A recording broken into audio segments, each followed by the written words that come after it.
Hello friends, आपका स्वागत है आपके अपने चैनल के ऊपर। और मैं इस वीकेंड एनालिसिस वीडियो के अंदर आपका स्वागत करता हूं।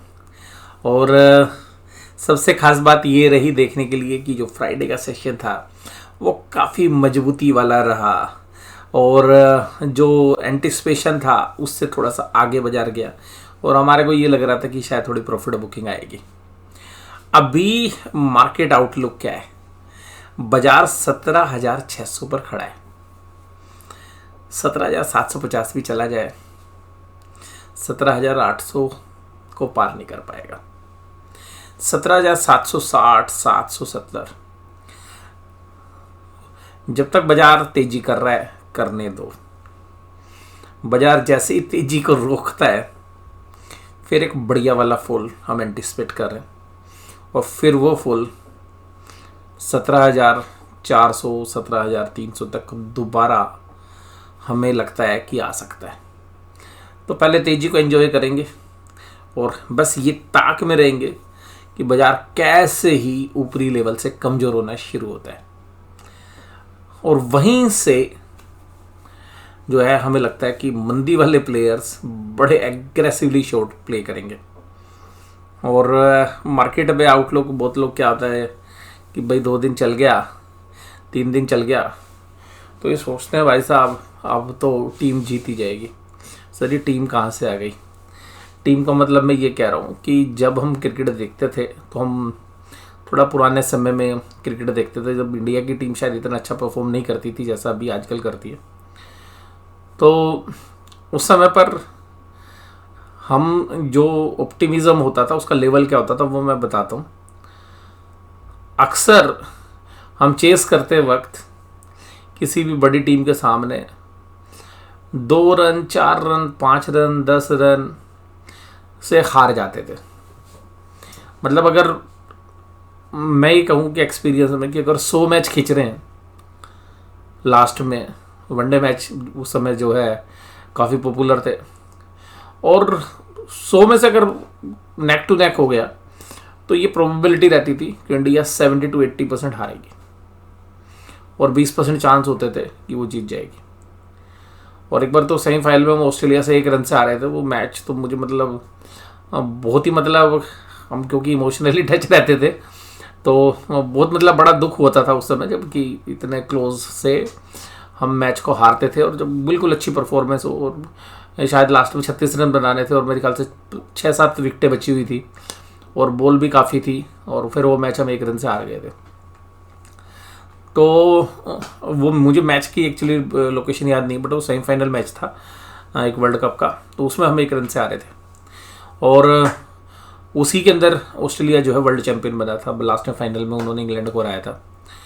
तो यहाँ पर जो पोजीशन है वो कुछ वहाँ पर मैच से क्या हमें लगता था वो मैं बताता हूँ। हमारा ऑप्टिमिज्म का लेवल क्या होता था और मतलब चेस करते वक्त अगर बीच में 3 बॉलें खाली छोड़ दी और चौथी बॉल पर 4 रन चले जाते थे तो हमें लगता था बस अब तो जीत गए।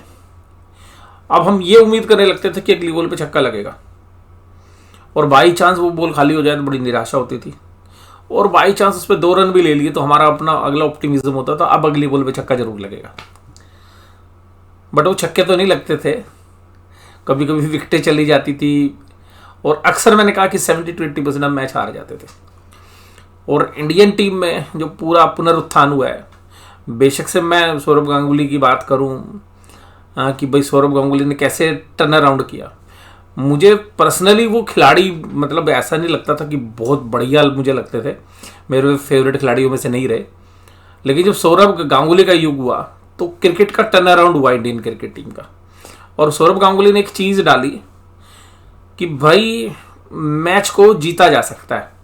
और जो नेक टू नेक मैच हुए मुझे लगता है कि सौरभ गांगुली ने उन नेक टू नेक मैचेस में अपनी लीडरशिप से और अपनी जजमेंट से बहुत सारे मैच जिताए। तो जो ऑप्टिमिज्म था वो सच हमारा साबित होता था कि हाँ अब छक्का लगा तो अगला छक्का भी मारते थे और जीतते भी थे। और इवन जब हम बॉलिंग कर रहे होते थे तो ऐसे एक्शंस या ऐसी मूवमेंट या मैं ये कहूँ कि ऐसे डिसीजन हमें देखने के लिए मिले कि भाई जिससे दिल खुश हो गया। और यहाँ पे हमें देखना पड़ेगा कि जो है पूरी जो टर्न अराउंड स्टोरी हुई वो सौरव गांगुली के बाद हुई। उसके बाद जो भी लीडरशिप आई वो इंडिया के अंदर इंडियन क्रिकेट टीम में एक्सेलेंट रही।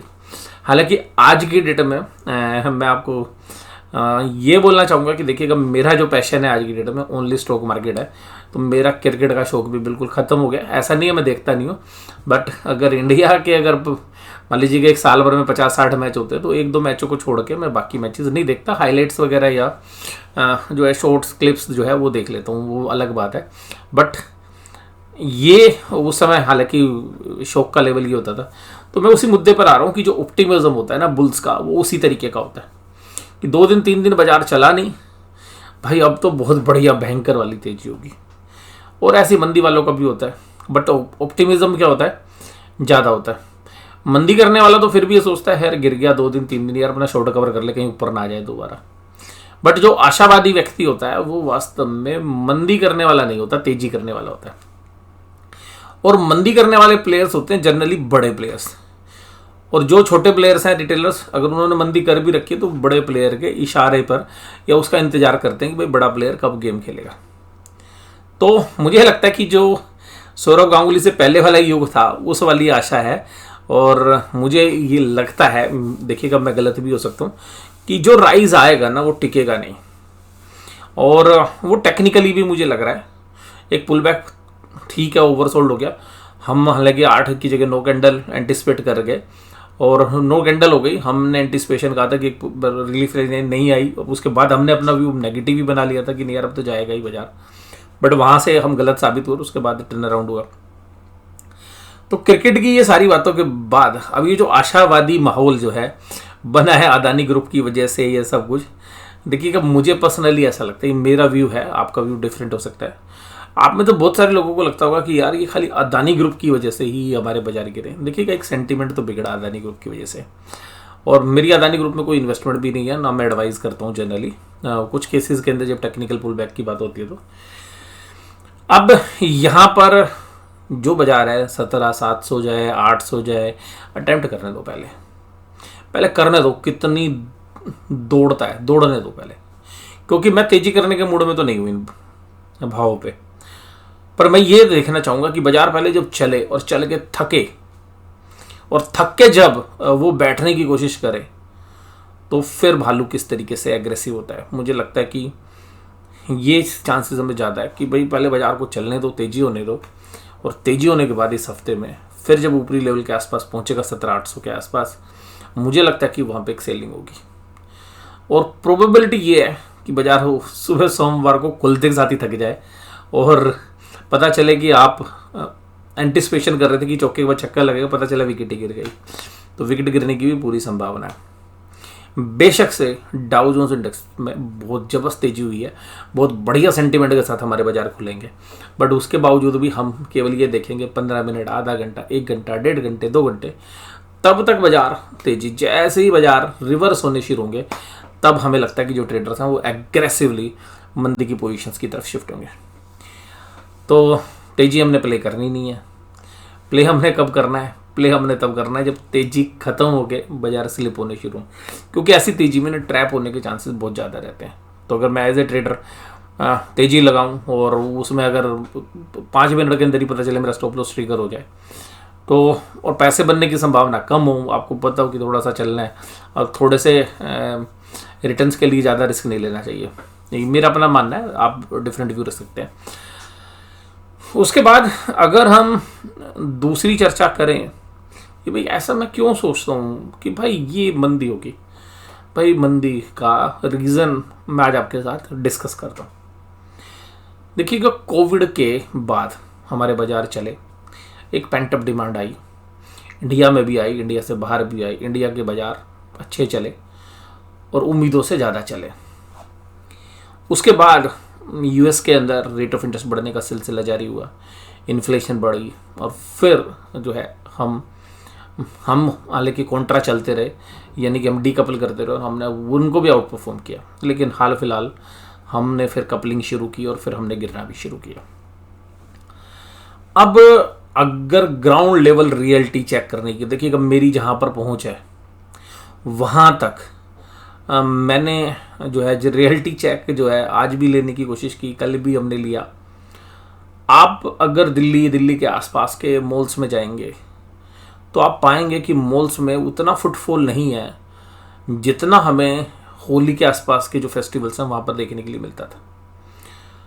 इसी तरीके से लोकल मार्केट्स के अंदर हालांकि भीड़ कम है और सब्सटेंशियली कम है।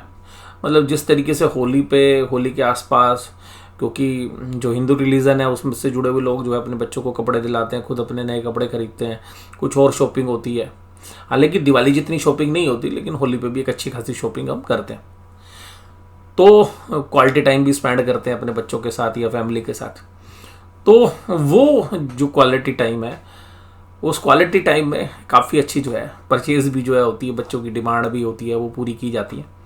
तो आप बाज़ार भी जाते हो, शॉपिंग भी करते हो, तो वहाँ से जो आकलन मिलता है तो उसे पता चलता है कि यार बाज़ार में भीड़ भाड़ अच्छी है, डिमांड अच्छी है।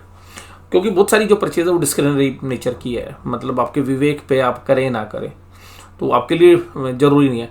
लेकिन देखिएगा खाने पीने की दुकानें बढ़िया चल रही हैं, FMCG बढ़िया चल रहा है, रूरल डिमांड देखिएगा पिटी हुई है।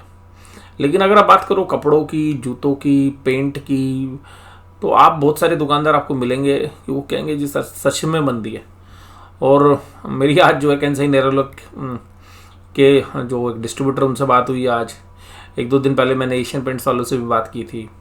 इसी तरीके से जो प्लम्बिंग का काम करते हैं उनसे भी बात हुई, प्लम्बिंग का सामान बेचते हैं उनसे भी, जो इलेक्ट्रिसिटी या इलेक्ट्रिशियन वाला जो काम करते हैं वो भी, जो इंडस्ट्री को सप्लाई करते हैं वो भी। कुल मिलाकर अभी हाल फिलहाल में माहौल ऐसा है, वो कह रहे हैं कि अक्टूबर के बाद कहते हैं कि दीपावली के आसपास से ही मंदा बना हुआ, और उसके बाद नवंबर हो गया, दिसंबर हो गया, जनवरी हो गया, और अभी फरवरी के बाद अब हम मार्च में पहुंच रहे हैं। कहते हैं 4 महीने से हमें ऐसा फील हो रहा है कि यार धंधे में काफ़ी मंदी है और हमें उम्मीद नहीं है कि भाई अभी कोई रिकवरी के चांसेस हैं। तो ये जो सब फंडामेंटल रीजन से मुझे लग रहा है कि FIIs सेल कर रहे हैं इंडियन मार्केट को, और वो इंतज़ार कर रहे हैं, बड़े स्मार्टली माल को बेच रहे हैं। ये लोग माल खरीदने तो आएंगे, लेकिन ये देखिएगा ये माल तब खरीदते हैं, मैं आपको बताऊं, कि जब बाजार से ऑप्टिमिज्म खत्म हो जाता है। यानी कि तब आपको बिल्कुल आप हथियार डाल दोगे, अरे इंडिया के बाजार में कुछ नहीं हो सकता यार, इंडिया के बाजार नहीं चलेंगे, और उस समय पर ये दब के माल खरीदते हैं, और उसके बाद एक बढ़िया बुल रैली होने की संभावना होती है। तो मुझे अभी भी पर्सनली चार्ट्स को भी अगर आप देखेंगे तो अभी एक चैनल के बीच में डाउन ट्रेंड में जो है इंडियन मार्केट चल रही है। आपके सामने सारे चार्ट हैं, आप अगर अब देखोगे ऊपर से भी अगर, तो आपके जो बाजार हैं वो आपको कहीं पर भी सहारा देते हुए नज़र नहीं आ रहे। अगर हम ये देखने की कोशिश करें तो लोअर लेवल के ऊपर जो है आपको एक पुल बैक मिला। अब ठीक है, कल हम एक रेजिस्टेंस के आसपास जाएं, मैंने आपको बोला 17,700 800 तक भी जाएं, आप लोग कहोगे चैनल से बाहर हो गया। अब वो चैनल कैसे आप ड्रॉ कर रहे हैं उस पर डिपेंड करता है। लेकिन मुझे लगता है कि ये टेक्निकल से ज़्यादा जो आज की डेट में जो चीज़ें चलती हैं एल्गोज में, वो वास्तव में ट्रेडर्स की, इन्वेस्टर्स की मसल पावर का गेम है टेक्निकल से ज़्यादा। मुझे लगता है कि बड़े प्लेयर्स चाहेंगे कि थोड़ा बाजार ऊपर खींच लो भैया, फिर तोड़ेंगे। तो मुझे लगता है कि थोड़ा सा पहले राइज़ होने दो, राइज़ करने देंगे नहीं करने देंगे वो अलग बात है, लेकिन मुझे लगता है कि अभी भी सेल ऑन राइज मार्केट ही रहने वाली है। और बाजार जो 17,300 को होल्ड कर रहा था वो भी हो सकता है मार्च नहीं तो अप्रैल में के अंत तक, 1 या 2 महीने में आपको वो लेवल भी टूटते हुए नजर आएंगे। रीज़न ओनली फंडामेंटल्स हैं। फंडामेंटल्स क्यों हैं? आपने सारी दिग्गज कंपनीज के रिजल्ट देख लिया, आप पीडीलाइट के देख लिए, मैं आपको फ्लैगशिप कंपनीज बता रहा हूँ सेक्टर की, आप एशियन पेंट्स के रिजल्ट देखिए, आप प्लाईवुड के अंदर सेंचुरी प्लाईवुड के रिजल्ट देखिए, आप चप्पल में रिलैक्सो के रिजल्ट देखिए, आप बाटा के रिजल्ट देखिए, आप इवन अंडर गारमेंट्स में पेज इंडस्ट्री के रिजल्ट देखिए, लक्स में कंज्यूमर कंपनीज की बात कर रहा हूँ आपके साथ, बाकी सेक्टर को छोड़ दीजिए। इवन फर्टिलाइज़र को अगर हम थोड़ा साइड में रखते हैं क्योंकि वो सेक्टर मुझे कोई ज़्यादा समझ में आता नहीं है, लेकिन एग्रो केमिकल्स अगर हम देखें तो एग्रो केमिकल्स के अंदर कंपनीज के पास इंस्टॉल्ड कैपेसिटी है, काम नहीं हो रहा है। स्पेशलिटी केमिकल में हर जगह आपको चैलेंजेस मिल रहे हैं। तो ऐसे एनवायरनमेंट के अंदर फंडामेंटल इम्प्रूवमेंट अभी शायद 2-3 महीने दूर है। इंडिया की गवर्नमेंट के पास कोई ऐसा इंस्ट्रूमेंट नहीं है कि अगर यूएस में रेट ऑफ इंटरेस्ट बढ़ रहे हो तो आपके घटाने की ताकत हो। मैं पिछले 1.5 साल से यही बात कर रहा हूँ, फिर बोल रहा हूँ, यूएस के रेट अगर बढ़ेंगे ना, इंडिया के अंदर रेट आप कम नहीं कर सकते। इंडिया की बॉन्ड मार्केट कोलैप्स कर जाएगी। तो हमें रेट ऑफ इंटरेस्ट इंडिया की इन्फ्लेशन के हिसाब से नहीं रखने। थोड़ा बोल्ड व्यू है मेरा। इंडिया के रेट ऑफ इंटरेस्ट इंडिया की इन्फ्लेशन से नहीं चलते, इंडिया के रेट चलते हैं यूएस की इन्फ्लेशन से, यूएस के रेट ऑफ इंटरेस्ट से और यूरोपियन मार्केट से। क्योंकि वहाँ से अगर बॉन्ड मार्केट से अगर आवक यानी कि इनफ्लोज कम हो जाएंगे बॉन्ड मार्केट में, जो कि काफ़ी कम है आज की डेट में, तो तबाह हो जाएंगे। लेकिन अगर हमने गैप 1 या 1.5% का दे दिया तो भाई साहब यहाँ से रिडम्पशन शुरू हो जाएगी, फिर डॉलर को संभाल पाना बड़ा मुश्किल हो जाएगा हमारे लिए। तो government of India, ultimately RBI कर लेता है एक्शन, लेकिन आरबीआई वो सेम एक्शन लेता है जो गवर्नमेंट की जो मतलब एक पॉलिसी है उसी के तहत ही जो है काम हो रहा है। हालांकि गवर्नमेंट फिस्कल पॉलिसी डिसाइड करती है और मॉनेटरी पॉलिसी आरबीआई डिसाइड करती है। तो मुझे लगता है कि मेरे जो रीज़न है वो वास्तव में फंडामेंटल है, टेक्निकल पुलबैक्स आते रहेंगे। और इसके अलावा भी जो देखिएगा इंफ्रास्ट्रक्चर सेक्टर्स है उसमें हमारे यहाँ पे कंट्री में इन्वेस्टमेंट तो बहुत हो रही है, लेकिन जो इन्फ्लेशन बढ़ी हुई है वो बड़ा इम्पैक्ट कर रही है। आप देखिएगा गवर्नमेंट के भी कंट्रोल में नहीं है। गवर्नमेंट भी आप सब्सिडी दे दो, कुछ दे दो। मैं आपको मुद्दे वाइज बात करता हूँ, एक एक करके बात करता हूँ। 50 रुपये सिलेंडर पे सरकार ने बढ़ा दिया, ठीक है जी, और ये देखिएगा बढ़ते रहेंगे इंटरनेशनली भी। हालांकि हम कंपेरेटिवली अपने आसपास के नेबरिंग कंट्रीज से बेटर सिचुएशन में है, उसमें नो डाउट। हमने 50 रुपये सिलेंडर के रेट बढ़ा दिए। जो कमर्शियल है उसके भी प्राइस आपने 300 साढ़े 300 रुपये बढ़ाए, बाद में शायद 100 रुपये कम किए। इन्फ्लेशन सीधी है, फ्यूल है। पहले सब्सिडाइज होती थी, सरकार अपनी जेब में लेती थी, हालांकि वो भी इन्फ्लेशनरी होती थी, लेकिन अब डायरेक्ट इन्फ्लेशन है। आपने एक फैमिली का सीधा 100 रुपये का खर्चा और बढ़ा दिया। मतलब एक मिडिल क्लास फैमिली है, अगर महीने में 2 सिलेंडर भी लगते हैं तो सीधा 100 रुपये का खर्चा बढ़ गया। इसके अलावा कहते हैं जी किसानों को 2000 रुपये मिलते हैं। मैं कोई विपक्ष की बात नहीं कर रहा हूँ, मैं एक न्यूट्रल बात कर रहा हूँ। आप में से बहुत सारे लोग पॉलिटिकल सोचते हैं, सर आप तो विपक्ष की तरफ है। इंडिया के अंदर तो देखिएगा विपक्ष कोई काम की चीज़ नहीं है, बट हम तो अपने एक व्यू रख रहे हैं। और इसके बाद अगर हम बात करें, इसके बाद अगर किसान की बात करें, किसान को 2000 रुपये दिए जाते हैं। किसान अपनी सिंचाई के लिए, जो उसको खेतों में सिंचाई करनी है, उसके लिए जनरली अपने जो पंप हैं उनको चलाने के लिए डीजल का यूज़ करना पड़ता है। ट्रैक्टर में डीजल लगता है, तो अल्टीमेटली जो डीजल के ऊपर सब्सिडी थी वो भी ख़त्म कर दी। और उसका हालांकि देखिएगा मैं विरोध नहीं करूँगा, उसका विरोध इसलिए नहीं करूँगा क्योंकि जो बहुत महंगी गाड़ियाँ थी या अच्छे जो मतलब 10 लाख 15 लाख की गाड़ियाँ खरीद के जो लोग डीजल की सब्सिडी लेते थे, उसका बेनिफिट उनको ज़्यादा मिलता था बजाय के फार्मर्स को। लेकिन फार्मर्स को जो कंपनसेट किया गया है कि भाई 2000 रुपये आप हर 4 महीने बाद दोगे, वो शायद पर्याप्त नहीं है। वो फ्यूल्स की या जो एनर्जी की कंजम्पशन है उससे लिंक्ड नहीं है। तो कुल मिलाकर वहाँ पर भी भाई साहब अगर फार्मर की कॉस्ट बढ़ेगी तो फार्मर तो पास ऑन करेगा ना, और फार्मर बेचारा पास ऑन नहीं भी करेगा तब भी इन्फ्लेशन आएगी। उसका चारा महंगा हो गया, दूध की बात करूँगा मैं, तो अगर वो चारा महंगा हो गया तो दूध भी महंगा बेचेगा। उसके अगर पेस्टिसाइड्स महंगे हो गए हैं, उसके अगर यूरिया महंगा हो गया है, तो भी भैया उसको प्राइस बढ़ाने। तो कुल मिला के चारा भी महंगा हो गया, भैंस का दूध, गाय का दूध सब महंगा हो गया। इसीलिए आप देख रहे हैं आपके घर में आने वाला दूध या घी सब चीज़ों की कीमत बढ़ गई है। तिलहन में ठीक है, सरसों की अभी पैदावार है तो सरसों के तेल में थोड़ा सा सॉफ्टनेस है, बाकी तेलों में भी होगा, बट वो भी टेम्परेरी है, महीने 2 महीने की बात होगी, तो उसके बाद प्राइसेस अपसाइड में आ जाएंगे। तो कुल मिलाकर आज की डेट में ये जो डिस्क्रिशनरी परचेजेज है ये क्यों ख़त्म हो रही है? क्योंकि घर के जो हाउस होल्ड की बेसिक नीड्स हैं उनके खर्चे बढ़ रहे हैं, और इन्फ्लेशन शायद गवर्नमेंट जो बता रही है डेटा कहीं उससे ज़्यादा खतरनाक है। तो कुल मिलाकर मुझे तो अल्टीमेटली जीडीपी के भी जो डेटा गवर्नमेंट दे रही है, रियल जीडीपी की मैं बात कर रहा हूँ, तो नॉमिनल जीडीपी की बात नहीं कर रहा हूँ।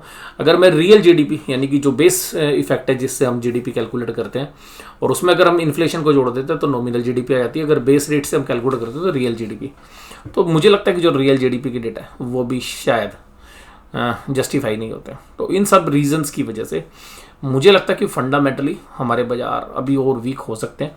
2 क्वार्टर के रिजल्ट मैंने पहले ही बोला था आपको, मुझे याद है मैं 8-9 महीने पहले आपसे बोल रहा था भाई अभी आगे संकट आने वाले हैं। इवन बाजार जब हाई मार रहा था मैं कह रहा था कि भाई ये जस्टिफाई नहीं करते। तो यहाँ पे भी मेरे अभी जो रीजंस हैं वो फंडामेंटल्स हैं टेक्निकल के साथ साथ। अब बात करें बैंक निफ्टी की, तो देखिएगा बैंक निफ्टी में खींचने की किसको कोशिश की गई। आपको लगता है कि अगर अब मैं बैंकों पे आ रहा हूँ सीधा, देखिएगा बैंकों के ऊपर 41,251 है, इसको खींचने दो। कहाँ तक खींचोगे? 41,900 तक जाने दो। 41,900 होएगा, फिर उसके बाद ऊपर की बात देखेंगे। तो मैंने आपको निफ्टी में भी बोल दिया, निफ्टी में मेरा जो सीधा है वो 800 का 17,800 है। उसके बाद देखिएगा स्टॉप लॉस खड़े जाएंगे मंदी वालों के, नहीं तो वहाँ से मंदी बननी चाहिए। बैंक निफ्टी में 41,900 सीधा सीधा वहाँ तक अगर बाजार गया तो भी मंदी बन जाएगी, मुझे लगता है उससे पहले मंदी बन जाएगी। अब बैंकों में बात करते हैं। अब आप कहोगे सर डिमांड नहीं है। देखिए लोगों के पास पैसे नहीं है। अमीर लोग बहुत अमीर हो रहे हैं, उनके पास बहुत पैसा है।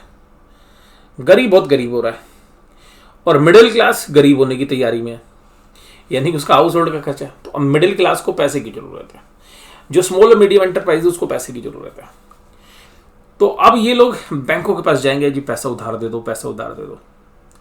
लेकिन बहुत सारे एसएमई या बहुत सारे रिटेलर्स जिन्होंने पहले ही पैसा ले रखा है, पिछले 2 क्वार्टर में ले रखा है, उनकी हालत ऐसी हो रही है कि वो रीपे करने की कैपेसिटी उनकी कमजोर हो रही है।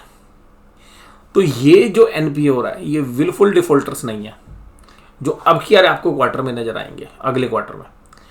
दूसरी बात है कि रेट ऑफ इंटरेस्ट बढ़ गया तो लोन ग्रोथ भी आपको कम नजर आएगी। तो मुझे लगता है कि हाई रेट ऑफ इंटरेस्ट के सिनेरियो में चीज़ें बेसिक नीड्स की तो ज़रूरत है लोगों को, लोग बेसिक जो नीड्स की ज़रूरत है उनके लिए भी लोन लेना चाह रहे हैं। तो लोन की डिमांड तो है, लेकिन बेसिक जो ज़रूरत है उनके लिए बैंक लोन नहीं देते। आपको मुझे खाना खाना लोन दे दो, नहीं देते। मुझे गोलगप्पे खाने भैया लोन दे दो, नहीं देते। आपको गाड़ी खरीदनी है ले लो, ठीक है। अब गाड़ी आदमी खरीदने की तब सोचेगा जब उसको पता है कि आगे स्मूथ है रास्ता। तो अभी अनसर्टेनिटी है उसके फाइनेंशियल फ्रंट पे। तो मुझे पर्सनली ऐसा लगता है कि अगर ये सिचुएशन 4-5-6 महीने और चली तो रिटेल सेगमेंट से बैंकिंग सेक्टर में प्रॉब्लम आएगी, जो कि सबसे सेफ सेक्टर बैंकों के लिए रहा है। जो रिटेल बैंक होते थे वो ज़्यादा पी वैल्यूएशंस डिजर्व करते थे, लेकिन मुझे ऐसा लग रहा है कि बहुत सालों के बाद कि रिटेल संकट में आ सकता है। और रिटेल संकट में आने का मेन रीजन इन्फ्लेशन है। रिटेल लोन तो चाह रहा है, बैंक लोन देना भी चाह रहे हैं, क्योंकि डिपॉजिट अमीर लोगों के डिपॉजिट भी हैं। जो अपर मिडिल क्लास है या जो ऊपर का, उसकी तो इनकम कोई घटी नहीं है। मान लीजिए हस्बैंड को 2.5 लाख की सैलरी मिलती है, वाइफ को 2.5 लाख की सैलरी मिलती है, उनका घर का खर्चा 1.5 लाख था। अगर वो घर का खर्चा बढ़ के 1.5 लाख की जगह 2 लाख भी हो गया तो उसके ऊपर तो कोई फर्क नहीं है ना। उसकी तो सेविंग 3 लाख है भाई, 3.5 नहीं हो रही थी, 3 लाख हो रही है। तो उसके तो डिपॉजिट आएंगे बैंकों के पास। अब बैंक उस पैसे को कहाँ डालेगा? अब बैंक ऐसे लोगों को जिनके पास भाई साहब मान लीजिएगा उसको अपने घर के खर्च के लिए पैसे की जरूरत है, वो तो देगा नहीं बैंक। तो बैंक मजबूरी में लोन तो उसको बांटना है, नहीं तो उसकी लोन ग्रोथ खत्म हो जाएगी। अब वो जो लोन बांटे जाएंगे वो ऐसे कमजोर हाथों में लोन बांटे गए हैं जिनमें रीपे कैपेसिटी कम है। आपने देखा कि जब कोविड का सिचुएशन था तो माइक्रो फाइनेंस के जो भी धंधे थे उनमें सबसे ज्यादा डेंट किसको पड़ा? एक बैंक है, आप बताइए कौन सा सबसे पहले? बंधन बैंक, यस। और दूसरा बताइए, एक स्मॉल फाइनेंस बैंक है, ठीक है जी, आप बताइए उज्जीवन स्मॉल फाइनेंस बैंक। तीसरा एक आर्म है इंडसइंड बैंक की, जो उन्होंने एक स्मॉल माइक्रो फाइनेंस कंपनी खरीदी थी, तो उसके लोन। तो अल्टीमेटली ये जो रिटेल का डेंट है पहले लॉकडाउन की वजह से पड़ा, अब वास्तव में मंदी की वजह से पड़ रहा है। और मुझे इसी वजह से लगता है कि बैंकों के अंदर पिछले क्वार्टरली रिजल्ट के दम पर आप बैंकों को थोड़ा चढ़ा तो सकते हो, लेकिन जो बड़ा प्लेयर है उसको सब जानकारी है, वो इंतजार करेगा भाई लाओ, और वो बाजार को ठोक के रखेगा। और जब तुम्हारे सामने रिजल्ट आएंगे, हाँ सच में खराब रिजल्ट आए हैं, तो आप बाजार को और ठोको, ये उस समय बाजार और ठुकेगा। लेकिन बड़ा स्मार्ट प्लेयर जो अभी मंदी बना के गया हुआ है, उस ठुके हुए बाजार में अपने शॉर्ट कवर करेगा और वहाँ से वो बाइंग करके आएगा।